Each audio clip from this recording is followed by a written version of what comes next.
எப்ப சாப்பிடணும், எந்த பொருளை எப்படி சாப்பிடணும் என்று கற்றுக் கொடுத்திருந்தது. இதெல்லாம் தான் நம்மை நோய் வராமல் பாதுகாத்து கொண்டிருந்துச்சு.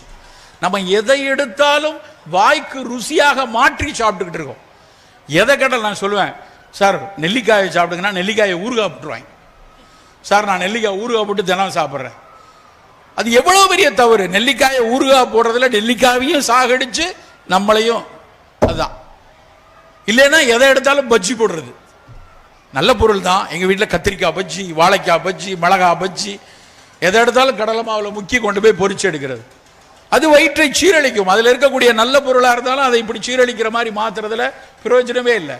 அதன் சுவையை உணரும்படி சாப்பிடணும். ஒரு சுவையை வாயில் ரசித்து மகிழ்ந்து சாப்பிடக்கூடிய ஒரு பழக்கம் அமைதியாக சாப்பிட்டா தான் வரும்.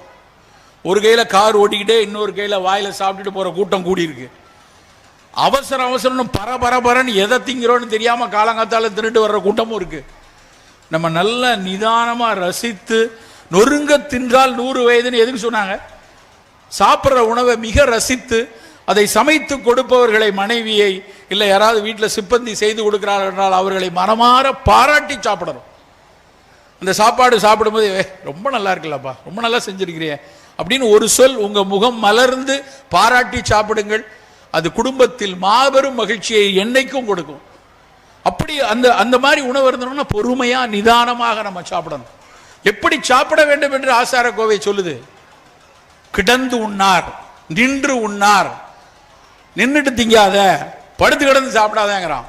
ஆனா இன்னைக்கு பெரிய பெரிய பணக்கார வீட்டு திருமணங்கள்ல கையில பிச்சைக்கார மாதிரி தட்டை ஏந்திட்டு போய் புஃபே எல்லாத்தையும் அள்ளி போட்டு சாப்பிட்றது பெரிய கலாச்சாரம் ஆயிடுச்சு. உணவு அப்படின்னா நல்லா கீழே உட்காந்து சம்மணம் கூட்டி சாப்பிடணும். சரி, சம்மணம் கூட்டி சாப்பிட வேண்டாம், அட்லீஸ்ட் சேரில் உட்காந்து அது சாப்பிடணும். நின்றுக்கிட்டே அறக்க பறக்க சாப்பிட்றது சாப்பாடு இல்லை சார். அதில் என்ன சார் நடந்துட போகுது, அது என்ன பண்ணிடும் அப்படின்னு நினைக்கிறோம்.